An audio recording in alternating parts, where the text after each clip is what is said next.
Zotero Basics Workshop using PubMed.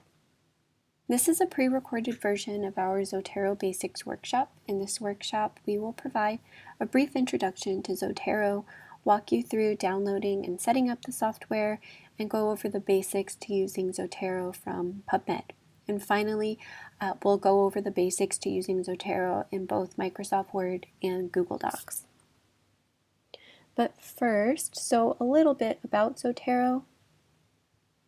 Zotero is an open source bibliographic information system, so it's something very similar to EndNote, and it's free for up to 300 megabytes of storage. Zotero allows users to save bibliographic information for journal articles, web pages, books, and just about anything else you can find on the internet. Zotero works seamlessly with Microsoft Word and Google Docs to help you format both in-text citations as well as reference lists. And Zotero is a really, easy-to-use tool for anyone who's going to be doing research. So in addition to this video, there is no shortage of online information out there to help you. The library has a step-by-step guide that you could check out here. And if you are a Manoa student with access to Laulima, there's a great set of instructional modules that you can embed within your own personal Laulima dashboard. So there's a video here with instructions on how to get that set up. Next, I have a worksheet here that you can use to follow along with this video, or you can use it for reference later on. So today's session, I'm going to be kind of basing off of this worksheet. I'll be following the same format. Step 1, setting up your account. If you haven't already, go to zotero.org and click on the download button. Make sure your Microsoft Word application is closed on your computer, and then follow the installation prompts to install the software. So after that, once you've got the software installed, and this is what that zotero.org download page is going to look like, you want to also make sure you install, so you're doing this Zotero 5.0 for Mac or Windows, but you're also going to install the Zotero connector button. And I'm using Google Chrome. We've had good success using Chrome. The two, Zotero and Chrome, have worked really nicely together, but you can also use Firefox and Edge browsers. And then kind of a side note for those of you who are Safari users, Zotero may work with Safari, this connector button. It really depends on the version of Safari that you're running. There is a beta version for a plugin if you're running Safari version 13, but it isn't something we've tried. I would suggest checking Zotero's website for updates in terms of updates and information regarding these plugins. Okay, so once you have this Zotero 5.0 installed and the connector, next go to register here. So we're back on the zotero.org/download page. Click on register in the upper right hand corner, and here you'll create a login to register for a free account. And this is an important step to complete if you plan on sharing your Zotero library with other users. So if you're trying to write a paper with multiple authors and you want to be working off of the same Zotero library, you're going to need to create this Zotero account in order to facilitate sharing your library. Okay, so next we want to check to make sure everything's installed properly before we can start saving. So this first screen grab here, what you're looking for is the Zotero connector button, and it may look like a little gray box, or it may look like a grayed out C, and it just means that this Zotero connector button is idle in the background. And then here's an example of what it would look like if you were looking at a book, if it's recognizing what you're looking at to be a book. So a little icon changes to a book. If you're looking at an article, it may appear as a little piece of paper, or the icon might look like a PDF icon. So next, we want to also check to make sure that Zotero has installed properly into Microsoft Word. So you can open a blank document in Microsoft Word, and in the toolbar you should see Zotero. And then for Google Docs, you should see Zotero. Again, make sure if you're opening a new Google Doc that you're doing it in the browser that you installed the connector button with. So if you installed the Zotero connector button for Chrome, you're going to want to make sure you open your Google Doc in Chrome, and then you should see this. You should see Zotero in the menu. And now, so go ahead and open up your Zotero software, and we'll just take a minute to get acquainted with what we see. So there's a few items in this screen grab of the software.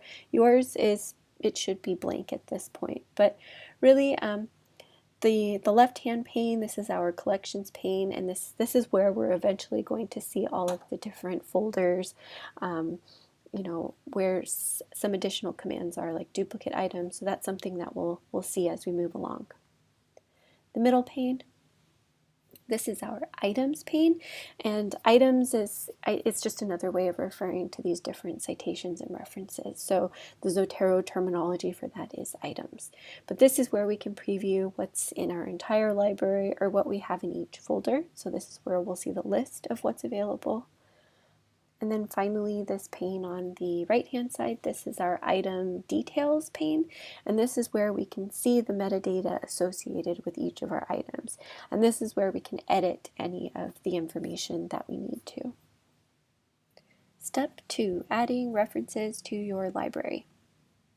So before we start, a couple quick practical tips. First, before you start trying to save any citations, make sure you have your Zotero application open. And then second, be careful of where you're pulling your citations from, where you try to save them from. You want to pull them ideally from a metadata-rich source like a structured database, so PubMed would be an example of that. And this is just a quick visual of what I mean. This is a citation for the same article information, or the same article, and this image on the left was saved from a publisher's paywall or a website. And then on the right here, this was saved from PubMed. So it's supposedly the same article, but two very different. If you tried to format a citation out of these, they would look very different. So the one saved from the publisher's paywall is not going to look correct. The one from PubMed looks much better. So we'll talk a little bit more about that later. So first, we want to save a single citation from PubMed. And what I'm going to do, I'm going to exit out of this. We'll go to a live window. I'm in Chrome. I have PubMed open. And go ahead and just run a quick search. Or if you're following along on the worksheet, you can click on what I have linked there. So I'm going to just do gut microbiome and allergies. Okay, so let's say I click in to look at one of these. I'm in the abstract view for my search results, and my Zotero button here, it now looks like a little piece of paper, so it's recognizing that I'm looking at the abstract for a journal article. And what I want to do next, I'm going to open up my library. So I have, I'm highlighted right now on my library. You should be too. And I'm going to click Save. Or I'm going to click on my Zotero connector button. And right away there's this confirmation box that opens up underneath my browser button, my connector button, and I can see that it's saving. So if I go back to my Zotero software, this highlighted citation here, this is the one that it just brought in, and I can check the information and it looks good. So there are a few more examples in the worksheet of with links of testing out what it would look like saving different types of items. So we did PubMed, but if you wanted to look at what it looks like to save from a web page, there's a link in the worksheet that you can click on. The same for a book. If you click on the link to access the online book, you can see what it's going to look like when you save that information. But basically, you are just using that connector button to facilitate all of the different facilitates saving all of those different citations. So next, step 3, we want to organize our citations. So what we're going to do is we want to create folders. With Zotero, you're going to use one library, but you're going to organize the citations within your library either by class or by project, by paper, and we use that with these collections or folders. I am going to exit out of this. I'll show you what it looks like so I have a lot of information in my Zotero, but basically I pulled in this gut microbiome article, and I want to put it in its own folder. So I'm going to click on the new collection button, and it's in the upper left hand corner, and I'm going to name it, we'll name it gut microbiome. Okay, so now I have to go back to my library. Let me grab my gut microbiome, and I'm highlighting it, and I'm going to drag it and drop it into the gut microbiome folder. So here it is. So using these different collections, these different folders, it's a much easier way of looking at what you have in your library instead of this one big giant long list. Step 4, cleaning your citations. It's good practice to check the quality of the references you import. So this is something I've been trying to kind of, I'm reiterating it. This is a point I made earlier. So depending on where you save your citations from, you may need to correct information, so such as changing the author to an editor or adding in missing information. And keep in mind that citations or information saved from web pages often need the most cleaning. And this was my example from earlier. It's the same article citation, and one I tried to save it from the publisher's paywall, which Zotero recognizes as a website, and this other citation was collected from PubMed, and it's saved the correct information. So just be mindful of where you're pulling your citations from. So next, Zotero also saves PDFs as it sees them available, and it will save this to your library automatically, but notice how it gives the file a generic name. So the example in this screenshot here, this clinical information seeking behavior, physicians, a systematic review, this is the citation I saved, and it did grab a PDF, but it gave it this generic name. So Science Direct Full Text PDF. You wouldn't want an entire library of PDFs with just the title, with a PDF file name of full text PDF. So we can change this file name really quickly, really easily to match the citation it belongs to. And the way we're going to do that is I'm going to go to Zotero, and here I have this example here. So with this article, a comprehensive analysis of academic library websites, I have this PDF it grabbed. It's a generic full text PDF. I'm going to right click on it or command click, and I'm going to choose rename file from parent metadata. And now my file name was automatically changed to match the article it belongs to. Okay, so next we may also want to standardize the capitalization of words in our titles here. So depending on the citation style that you may be using, you have a choice between title case and sentence case. So the American Medical Association, or the AMA style, it uses a sentence case format. So if I was going to be citing this in a paper, for a journal that wants to see everything, wants AMA citation style format, I'm going to need to change this to a sentence case. So I can do that. I'm in the items details pane. I have to click out of this. What I need it to do is so the entire title is highlighted in that blue, and I'm going to do my right click or command click, and I can just toggle it from title case to sentence case. So just the first letter of my title is capitalized, and if I needed to change it back, I can change it back.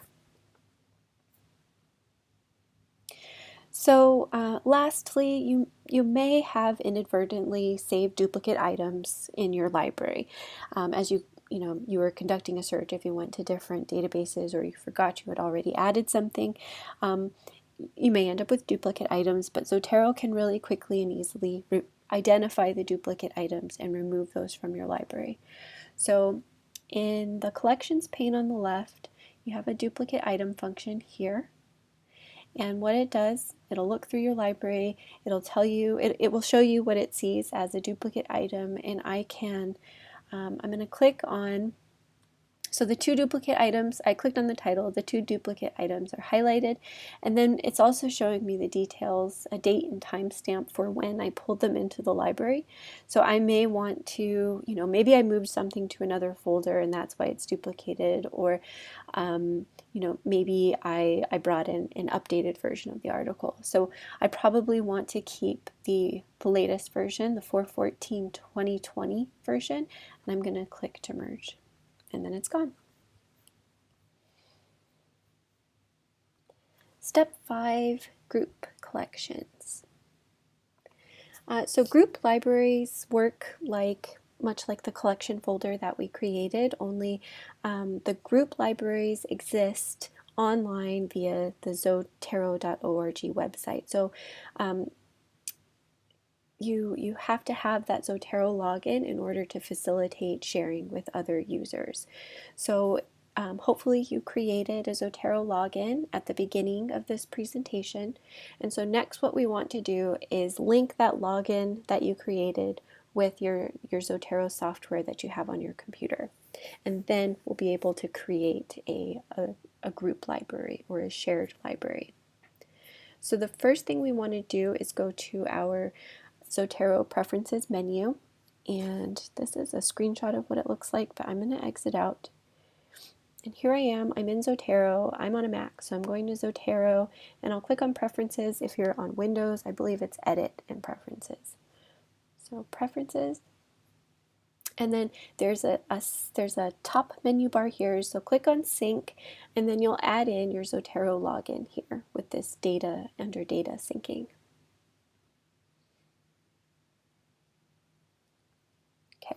So after you've done that, this icon with, it looks like a little brown box, but if you click on this, to create a library to share with others, you'll have to click on New Group.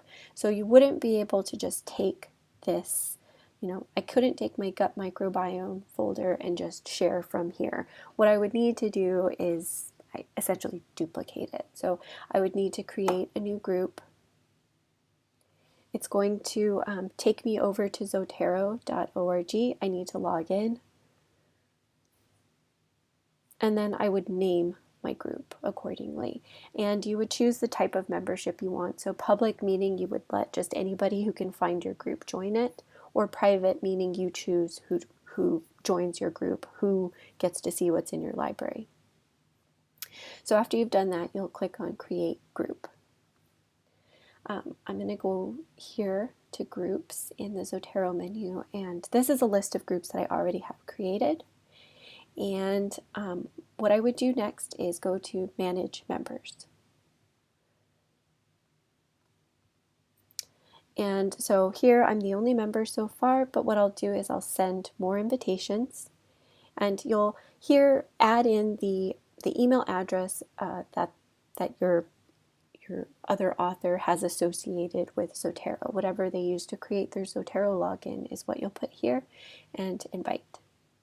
So they'll be notified by email, they'll be able to join and view what's in your library. You can also control whether or not people are only able to view what's in the library, or if you want them to be able to add things to the library as well. And then so this top view under my library, this is what only I can see. But if I scroll down here to my group libraries, these are all of the different libraries that I have shared with other users. And I can create these subfolders the same way I did up here. So this is really nice if you're going to be working with, say if it's a school project, if you need to create something like an annotated bibliography as a group project, you may be able to add notes to these different items. Let me see if I have anything here. So here this is a shared library. We put in items and maybe we put in a note to kind of justify why it was that we were adding this, or what part of the paper we thought that this article was going to best be cited in. Step 6, using Zotero in Microsoft Word or Google Docs. Zotero lets you generate in-text citations and reference lists with just the click of a button. And this is a huge time saver if you're going to be writing any kind of paper for school or a manuscript. But just remember that anything you want to create a citation for needs to first have been added to your Zotero library. And second, the formatted citations are only going to be as good as the data you pulled. So this is our HPV example again. And so recall I had pulled a citation from the publisher's paywall, and then the same citation I pulled from PubMed. So here you can see what it looks like actually formatted in a paper. So the in-text citation here for the paywall, it looks, it's cited it like a website. It looks really funny. And then here I have it, this is an author date citation style. I've got my author and then the year. And then you can see if it was in a reference list what the two would look like. So really important where you save your citations from. So next I'll go to a live window. I'm going to open up a Word document, and now we're ready to just start citing. I'm going to go to my first sentence, or I'll go to my second sentence here, and I'm ready. I'm going to click on my Zotero, click on Zotero in this menu bar, and all I need to do is click on Add Edit Citation. So I can search now in this little search box. This is what's connected to my Zotero library. I can either search for an author name, or if there are words I remember from the title. This is what I brought in earlier. I'm going to click on it and hit enter. And there we go. I have a 1 for my in-text citation. So when you opened your document, you may have been asked to choose the citation style right away. So do that. And then if you need to change the citation style, you would click on Document Preferences. And so I can see I'm in Vancouver style. I can change it to, I'll show you what an author date, so APA looks like. I hit OK, and it went from a 1, so a numbered style, to an author date style. So I'll go and I'll switch it now. Let's look at AMA style. So there's AMA, American Medical Association, and now I have a superscript number. But I think the period goes on the inside. Okay. So next, let's say I forgot. I want to cite this first sentence actually. So I can click on Add Edit Citation again. And I'm just going to type in a keyword again. And here, I'll do this one. I selected an article, I'm going to hit enter. So in the second sentence, that was number 1. It now knows that it's the second article cited, and I have a 1 superscript number in my first sentence. So you would go throughout the rest of your document and do that. And then when you're ready to create your reference list, you'd go to the end of your document. Cursor goes at the end of the document, and you click on Add Edit Bibliography. There you go. So again, I'll show you switching the document preference again. So it works on the reference list as well. If I needed to do, I'll change it to APA. So this is going to be an alphabetical order reference list. It knows to change it to alphabetical order. Okay, so next we'll take a look at what this looks like in Google Docs. So here's my Google Doc. I'm in Chrome still, and it works very much the same. I put my cursor at the end of a sentence, I click on Zotero in the menu, and Add Edit Citation. So you may need to authenticate here. You may need to log in to link your Gmail and Zotero accounts, and here I have to choose a citation style. So I'll do that. I'll click on APA. And I'm going to go ahead and look for the same article, so I'll choose my Adelman article again. Okay, and again, you would put, when you're ready to do your reference list, you'd go to the end of your document, and you would click on Zotero and add edit bibliography. So it works very much the same as Microsoft Word. And to change your style here, again, you go to this Zotero in the menu and document preferences, and I can change my citation style.